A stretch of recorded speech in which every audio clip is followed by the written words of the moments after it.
உலகை காக்கும் பரம்பொருளான அந்த பரந்தாமன் 108 திவ்ய தேசங்களிலே அருள் பாலிக்கிறார் என்பது நமக்கெல்லாம் தெரிந்த விஷயம்.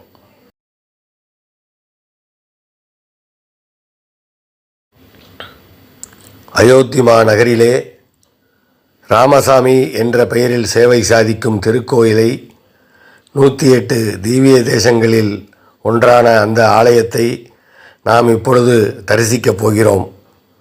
பார்த்து மகிழுங்கள் பக்தர்களே, அன்பர்களே, நண்பர்களே.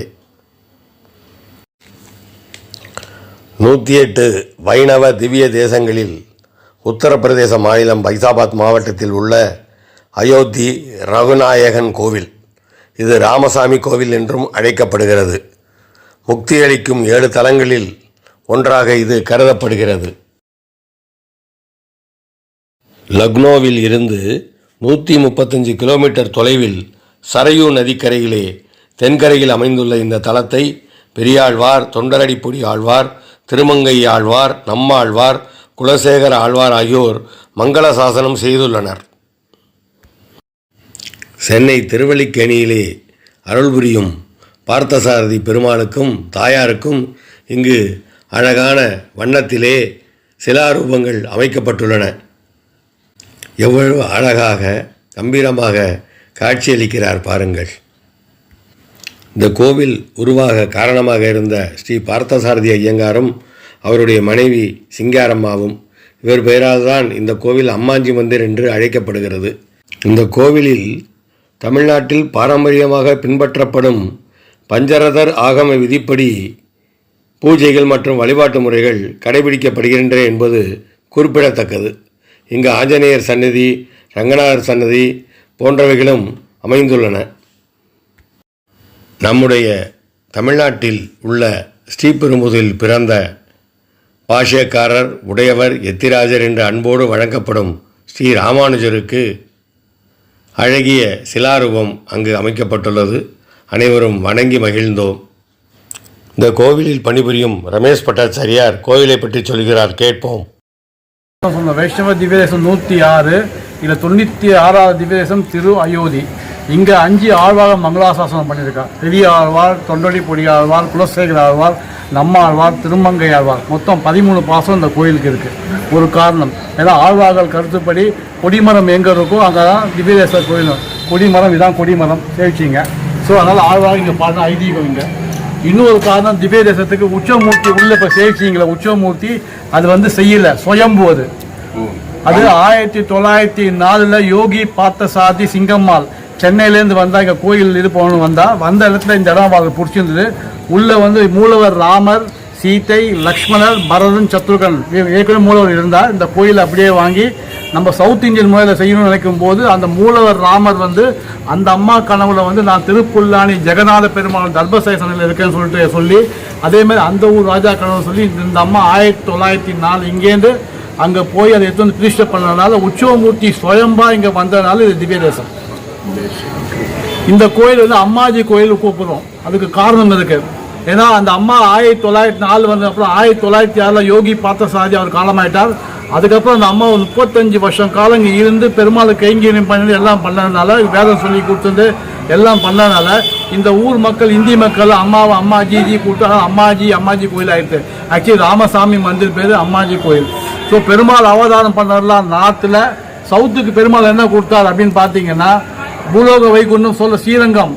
அதே நம்ம ராமர் விபீஷன் கொடுக்கவே, விபீஷன் கொண்டு போய் ஸ்ரீரங்கத்தை வச்சதுனால நம்ம பூலோக வைகுண்டம், அதாவது வைகுண்டநாதர் அவரே அவருடைய உருவத்தை பிரம்மா கிட்ட கொடுத்தா பூஜை பண்ண சொல்லி. அது பிரம்மாவுக்கு அப்புறம் ஈஸ்வரகுலம் ஃபுல்லாக பூஜை பண்ணால் அதை அப்படியே விபீஷன் கொடுத்தார். ராமர் அவதாரமூர்த்தி அவரே பூஜை பண்ணார் அவர் உருவத்தை. ஸோ அவதாரமூர்த்தி அவரே அவர் உருவத்தை பூஜை பண்ணார். அப்படியே விபீஷனை கொடுத்தார். கொண்டு போய் ஸ்ரீரங்கத்தில் கொண்டு போய் வச்சாலும் அது சுயம்பு கஷேத்திரம் ஆச்சது. ஸோ ஃபஸ்ட்டு திவ்ய தேசம் அதான். 106வது திவ்ய தேசம் திருவேங்கடமுடையான், அதுவும் சுயம்பு. பெருமாள் தானாக இறங்கினார். நான் இங்கே கோயில் அமைச்சிக்க போகிறேன் அப்படின்னு வந்தார். அதெல்லாம் 100, 106 என்றைக்குமே கூட்டம் அதிகமாக இருக்கு அன்றைக்கி. ஸோ இது ஒரு காரணம். இது 2வது காரணம், சவுத்துக்கு கொடுத்தா ஆழ்வார்கள் எல்லா ஆழ்வார்கள் தான் பிறந்தான். பெருமாளோட அம்சங்கள்லாம் ஆழ்வார்கள். ஸோ எல்லாம் அங்கே பிறந்து 4000 திவ்ய பிரபந்தம் என்னும் காவியத்தை அங்கேருந்து நம்ம சொல்ல வச்சார்.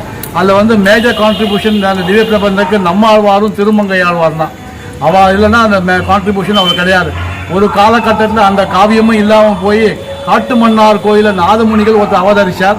அவர் பெருமாள்கிட்ட வினவுறார், இந்த மாதிரி வேணும்னு கேட்டு வினவுறார். பெருமாள் வந்து கணவர் சொல்கிறார், நீ நேரம் ஆழ்வார் திருநகரி போ, அங்கே மதுரை கவி ஆழ்வார் வம்சத்தில் போய் கேளு அப்படின்றார். அதே மாதிரி போய் கேட்குறார். மதுரை கவி வம்சத்தில் போய் அவர் சொல்ல ஒரு பாசம் சொல்கிறார். அது என்ன பாசம்னா, கண்ணினும் சிறு தாம்பினால் கட்டுண்ட பண்ணிய பெருமாயன் என் அப்பனில் நன்னித் என் குருகூர் நம்பி என்ற கால் அன்னிக்கும் அமுதூருமே என் நாவுக்கு சொல்லிட்டு அந்த பாட்டு 12,000 ஜபிக்க சொல்றார். ஆழ்வார்த்தினை அந்த நம்மாழ்வார் அந்த புளிய மரத்தில் போய் ஜபிக்கிறார். 10,000 ஜபிக்கும் போது நம்மாழ்வார் பிரத்யட்சம் ஆகிறார். என்ன வேணும்னு கேட்கிறார். இல்லை இந்த மாதிரி கந்தங்கள் வேணுமா அப்படின்றார். நான் பாடிய கந்தங்கள் வேணுமா இல்லை எல்லா ஆழ்வார்கள் வேணுமான்னு கேட்கிறார். எல்லா ஆழ்வார் கட்சம் நல்லா இருக்கும் சொல்லிட்டு அதை எடுத்து வந்து காட்டுமன்னார் கோயிலில் அரங்கேற்றம் பண்ணுறாங்க. 4ஆவது திவ்ய பிரபந்தத்தை அரங்கேற்றம் மறுபடியும் காட்டுமன்னார் கோயில். அதெல்லாம் நம் பெருமாள், நம்ம ஸ்ரீரங்கம் பெருமாள் நம் பெருமாள் சொல்லுவோம். நம் பெருமாள் அருளிச்சே ஸ்ரீசைலே தயாபாத்திரம் தீபத்தியாதி குணாலவம் யதீந்த பிரவணம் வந்தே ரம்யஜாம் மாதரமுனியம். அது வந்து மணவாள மாமனிக்கு அருளி செய்த பெருமாள் நம் பெருமாள். அடுத்த லைன் என்ன சொல்றார், லக்ஷ்மி நா சமாரம்பாம் நாதயாமன மத்தியமாம் ஒய்ஃபை பற்றி சொல்றார். அப்புறம் நாதமுனிகள் பற்றி சொல்றார். அதுக்கப்புறம் தான் குரு பரமரை பற்றியே சொல்றார். அதான் நாதமுனிகள் அருளி செய்து அந்த குரு பரமர் அந்த பூதம் சதசிய மகதாத்வய பட்டநாத ஸ்ரீ பக்தி சார குலச யோகிவாக பக்தான் வேணும் பரகால யதீந்த மிஸ்ரான் ஸ்ரீமத் பராம் பிரணதோஷ்மி நித்தியம். ஸோ சவுத்துக்கு இவ்வளோ பெருமை கொடுத்துருக்கார் பெருமாள். அதுவும் திருமங்கையாழ்வார் நிறைய பண்ணியிருக்கார். திருமங்கையாழ்வார் தான் அந்த ஸ்ரீரங்கத்தில் பகல் 10 ரா 10 உற்சவம் நம்மளுக்கு ஏத்தம் கொடுத்தது. ஸோ ஸ்ரீரங்கம் எல்லாத்தையுமே ஒசந்தது. இன்னும் ஒன்று நம்ம ஆச்சாரியன் ராமா அங்கே இருந்து அவருடைய மேனியும் அப்படியே இருக்குது, தீக்கியம் அப்படியே இருக்குது, 1001 வருஷமாக இருக்குது. ஸோ ஒரு சுயம்பு அங்கே ரங்கநாதர் பத்துன்னு இருக்கார். ஆதிசேஷன் அவதாரம் ராமானுஜர் அது அங்கேயே இருக்கார் ஸ்ரீரங்கத்தில். எவ்வளோ பெரிய விசேஷமான நம்ம சவுத்துக்கு பெருமாள் கொடுத்துருக்கார். சேவிச்சிங்க. இதுவும் இந்த கோயில் விசேஷமான கோயில் தான். இந்த பெருமாளை வந்து இங்கே சேவிக்கிறதுனால என்ன நன்மைகள், இங்கே என்ன நடக்குது, என்ன அவங்க என்ன அனுகிரகம் பண்ணுறாங்க அது சொல்லுங்க. பெருமாள் அனுகிரகம் நான் ஒன்றும் வேறு எக்ஸாம்பிள் எதுவுமே சொல்ல வேண்டாம். நான் பழைய காலத்தில் நான் போகல. இப்போ ஜனவரி 2024 23ஆம் தேதி நான் வந்து ஜனவரி மாதம் 1ஆம் தேதி இங்கே வந்தேன். இங்கே வந்துட்டு இங்கே சுந்தரகாண்டம் படிக்கணும் ஒரு ஆசை எனக்கு வந்து. ராமர்கிட்ட கேட்டேன், என்ன படிக்கணுமே, உற்சவமூர்த்தி ராம் படிக்கணும் ஆசையாக இருக்க, புக்கு எதுவும் இல்லையா சொல்லிட்டு இங்கே போய் தேடி பார்த்தேன், கிடைக்கல.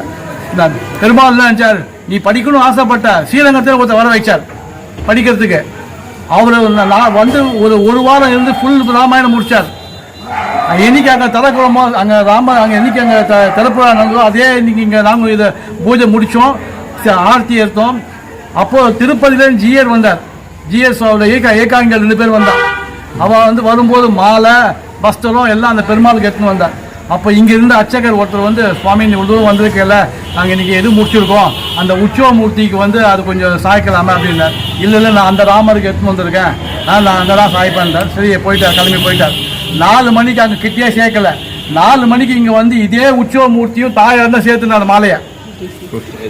ஸோ இந்த ஒரு இன்ஸ்டன்ஸே போதும் பெருமாள் உற்சவமூர்த்தியோட சக்தி வேணும் தெரியும் உங்களுக்கு. ரொம்ப சந்தோஷம். அது மட்டும் கேட்கல, இப்போ திருமண தடை நீங்கிறதுக்கு, நல்லா படிக்கிறதுக்கு, கடன் பிரச்சனை இப்படிலாம் சொல்கிறான் இல்லையா, நம்ம பெருமாளை சேவிச்சா என்ன நடக்கும் எல்லாம். பெருமாள் வந்து உற்சவமூர்த்தி சேவிச்சோம்னா நம்ம மனசை என்ன நினைக்கிறோமோ கண்டிப்பாக நடக்கும். நான் 13 வருஷமாக வந்திருக்கேன். நான் என்னை வச்சு ஒரு எக்ஸாம்பிள் நான் சொல்கிறேன். 13 வருஷமாக இந்த கோயில் நான் வந்துட்டுருக்கேன். ஸ்ரீராமநவமி விஷயத்துக்கு வந்திருக்கேன். இப்போ லாஸ்ட் ஒரு வருஷமாக பெருமாள் என்னை உள்ளே கூப்பிட்டு அனுபவிச்சு பெருமாளை கைங்கரி பண்ண கொடுத்துருக்காரு. அப்போ எவ்வளோ சக்தி வாய்ந்த பெருமாள், இது ஒரு எக்ஸாம்பிள் வச்சு நீங்கள் முடிவு பண்ணிக்கலாம். நீங்கள் ரொம்ப சந்தோஷம். மேலும் பெருமாள் செய்யணும். நாங்கள்லாம் அடிக்கடி அடுத்த 90 பேர் வர எங்களுக்கு இதான் திவ்ய தேசம். இதான் திவ்ய தேசம் வர வச்சுட்டு அதுக்கப்புறம் தான் ராமர் தரிசனம். ஆனால் இது இன்னொரு காரணம் வந்து அது ஜென்ம பூமி. அது வந்து அது திவ்ய தேசம் சொல்ல, அது ஜென்ம பூமி. ஆனால் இது திவ்ய தேசம். ஆனால் இந்த அயோத்தியா ஃபுல்லாகவே திவ்ய தேசம் தான். ஏன்னா அந்த யுகத்தில் ராமர் 13,000 வருஷம் இருந்திருக்கார். 14 வருஷம் தான் காட்டுக்கு போனார். 13,000 வருஷம் இருந்திருக்கார். மீதி அவர் காலம் எல்லா இடத்துலையும் பட்டிருக்கு. எங்கே நீங்கள் அங்கே வச்சாலும் திவ்ய தேசம் தான், அங்கே வச்சாலும் திவ்ய தேசம் தான். ஸோ அயோத்தி மெரிச்சாலே திவ்ய தேசம் தான். ஸோ இந்த புண்ணியம் வந்து அதுவும் நீங்கள்லாம் இங்கே சவுத்தில் நீங்கள் வந்து சேவிக்கிங்கன்னா பூர்வாச்சாரியர்கள் போதும் அனுஷ்டானங்கள் அவங்க ஆசீர்வாதம் இங்கே வர முடியாது. ஸோ பெரியவாரோட ஆசீர்வாதம் வந்திருக்கீங்க நீங்கள். இல்லை ராமரோட ஆசை தான். பூர்வாச்சாரிய போதுமா அவருடைய ஆசீர்வாதம் தான் நீங்கள் வர முடியுங்க. அக்ரஹாரம் சார்பா ஒவ்வொரு மாசமும் 1,00,000 பேர் அழிச்சிடணும்னு ஆசை. கண்டிப்பா 10 பேரா அழிச்சிடணும். 10 பேரா சேர்க்கிறேன். பண்ணிட்டு இருக்கோம். என் பேர் ரமேஷ். நான் வந்து வாசம் இருக்க திருவல்லிக்கேணி. என்னுடைய மொபைல் நம்பர் 8939923168. இங்கே இவர் தான் மேனேஜர். பேர் ரங்கராஜன். இவரு ஸ்ரீரங்கம் தான், வாசம் ஸ்ரீரங்கம் தான் இவருக்கு. ஆனால் இங்கே 2 வருஷமா இங்கே 3 வருஷமா இங்கே இருக்கார். பெருமாள் கைங்கரியம் பண்ணிட்டு இருக்கார். இந்த சம்பரோஷம் நடக்கிறதுக்கு இவரு ஒரு பெரிய காரணம். இவர் தான் இந்த ராமர் கோயிலுக்கு மேனேஜர் அப்பாயின்ட் பண்ணியிருக்கோம். இவருடைய கைங்கரியம் பார்த்தீங்கன்னா ரொம்ப மிக பயங்கரமான கைங்கரியம் பண்ணியிருக்கார். 1/9/2021 சம்பரோஷம் பண்ணோம். 120 வருஷம் கழிச்சு சம்பரோஷம் பண்ணோம். அந்த சம்பரோஷனுக்கு இவருடைய பங்களிப்பு பயங்கரம். இவர் இல்லைன்னா வந்திருக்க முடியாது.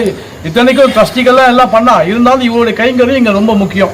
எல்லாரோட ஆசீர்வாதம் இவருக்கு வரணும். இவருக்கு 108 திவ்ய தேசங்களில் ஒன்றாக விளங்கும் 96வது திவ்ய தேசமான அம்மாஜி கோவில், ஸ்ரீ ரகுநாயகன் கோவில், ராமசாமி கோவில் என்று அழைக்கப்படும் இந்த கோவிலுக்கு சென்று ராமரை அனைவரும் தரிசித்து அவருடைய அருளுக்கு பாத்திரமாகுமாறு கேட்டுக்கொள்கிறோம்.